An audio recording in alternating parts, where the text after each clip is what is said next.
ಅಕ್ಕ ನಿಂಗೇನು ಆಗಿಲ್ಲ ತಾನೆ? ಆರಾಮಾಗಿದ್ಯಾ ತಾನೆ? ತುಂಬ ಥ್ಯಾಂಕ್ಸ್ ಅಕ್ಕ. ನೀವು ಇವತ್ತು ನಿಜವಾಗ್ಲೂ ನನ್ನ ನೋಡಿಸ್ಕೊಂಡ್ಬಿಟ್ರೆ ನಿಮ್ಮ ಋಣನ ಹೇಗೆ ತೀರಿಸ್ಬೇಕು ಅಂತ ನಂಗೆ ಗೊತ್ತಾಗ್ತಾ ಇಲ್ಲ. ಅಯ್ಯೋ ಹುಚ್ಚಿ, ಋಣದ ಬಗ್ಗೆ ಯಾಕೆ ಮಾತಾಡ್ತೀಯಾ? ನೀನು ಉಳ್ಕೊಂಡಿಯಲ್ಲ ಅಷ್ಟು ಸಾಕು. ಗೊತ್ತಿದೆ ಅಕ್ಕ, ನನಗೆ ಚೆನ್ನಾಗಿ ಗೊತ್ತಿದೆ. ಈ ಋಣನ ಹೇಗೆ ತೀರಿಸ್ಬೇಕು ಅಂತ ನಾನು ಡಿಸೈಡ್ ಮಾಡಿಬಿಟ್ಟೆ. ಈಗಲೇ ಈ ಋಣನ ತೀರಿಸ್ತೀನಿ.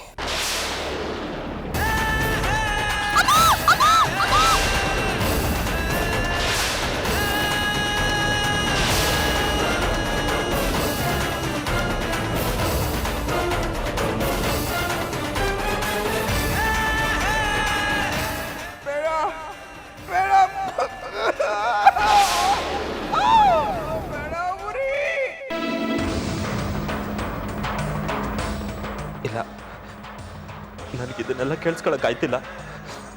ದಯವಿಟ್ಟು ನಮ್ಮ ಅವ್ವಂಗೆ ಈ ಥರ ಚಿತ್ರಹಿಂಸೆ ಕೊಡಬೇಡಿ.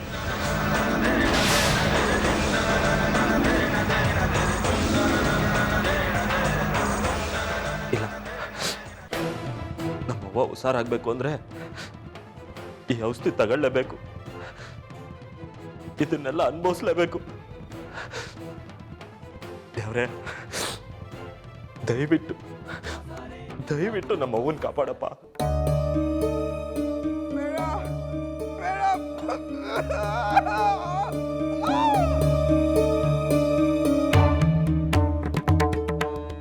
ಯಾಕಪ್ಪ ಯಜಮಾನ ಹಿಂಗೆ ನಿಂತ್ಬಿಟ್ಟೆ?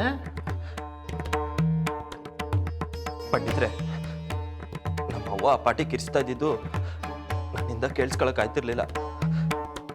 ಒಂಥರ ಹೊಟ್ಟೆ ಎಲ್ಲ ಕಲಿಸ್ದಂಗೆ ಆಯ್ತಿತ್ತು. ಹೆತ್ತರೆ ನಿನ್ನಂಥ ಮಗನ್ನೇ ಇರಬೇಕಪ್ಪ. ತಾಯಿ ಸಂಕಟ ನೋಡೋಕ್ಕಾಗದೆ ಇಲ್ಲಿ ಬಂದು ಕಿವಿ ಮುಚ್ಕೊಂಡು ನಿಂತಿದೀಯೆ. ಅವಳು ನನ್ನ ಹೆತ್ತಿಲ್ಲ ಅಂದ್ರು ನನ್ನ ಹೆತ್ತ ಅವಂಗಿಂತ ಹೆಚ್ಚು ಸ್ವಾಮಿ. ಅವಳನ್ನ ಅವ್ವ ಆಗಿ ಪಡೆಯೋಕ್ಕೆ ನಾನು ಸಾನೇ ಪುಣ್ಯ ಮಾಡಿದ್ದೀನಿ. ಮೀಸೆ ಜೋರಾಗಿದ್ರು, ಆಳ್ತನ ಜೋರಾಗಿದ್ರು, ನಿನ್ನ ಮನಸ್ಸು ಹೂವಿನ ಥರ ಹಗುರವಾಗಿದೆಪ್ಪ. ಆ ಶಿವನೇ ಒಳ್ಳೇದು ಮಾಡ್ತಾನೆ ನಿಮಗೆ. ಆ ಶಿವ ನನಗೆ ಒಳ್ಳೇದು ಮಾಡ್ತಾನಲ್ವಾ ನನಗೆ ಗೊತ್ತಿಲ್ಲ, ಆದರೆ ನಮ್ಮ ಅವ್ವಂಗೆ ಒಳ್ಳೇದು ಮಾಡೋಣ. ಎಲ್ಲಿ ಪಂಡಿತ್ರೆ, ನಮ್ಮವ್ವ ಕಿರ್ಚಾಡೋ ಶಬ್ದನೇ ಕೇಳ್ತಿಲ್ಲ. ಕಿರ್ಚಾಡಕ್ಕೆ ಉಸಿರಿರ್ಬೇಕಲ್ವಾ?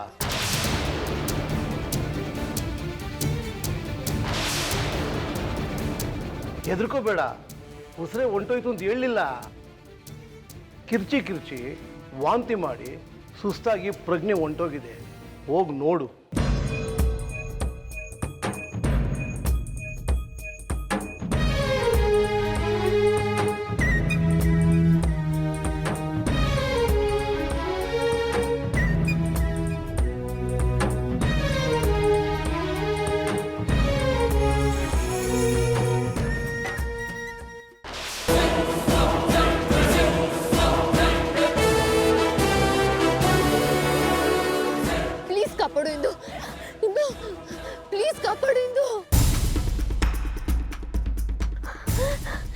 ಏನ್ ಮಾಡ್ತಿದ್ಯಾ ಇಂದು?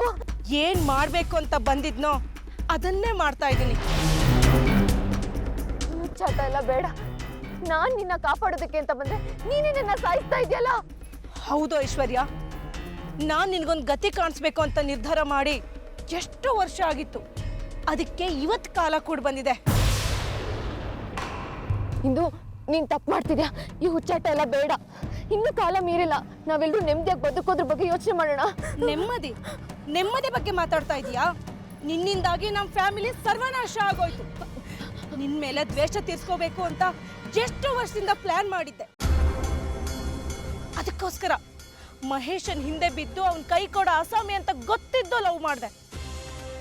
ನಿಮ್ ಮನೆಗೂ ಬಂದು ಮದ್ವೆನೂ ಆದೆ. ಇವತ್ತು ನಿನ್ ಮೇಲೆ ಸೇಡ್ ತೀರ್ಸ್ಕೊಳ್ಳೋ ಕಾಲ ಕೂಡ ಬಂದಿದೆ. I am happy Aishwarya. I am very very happy.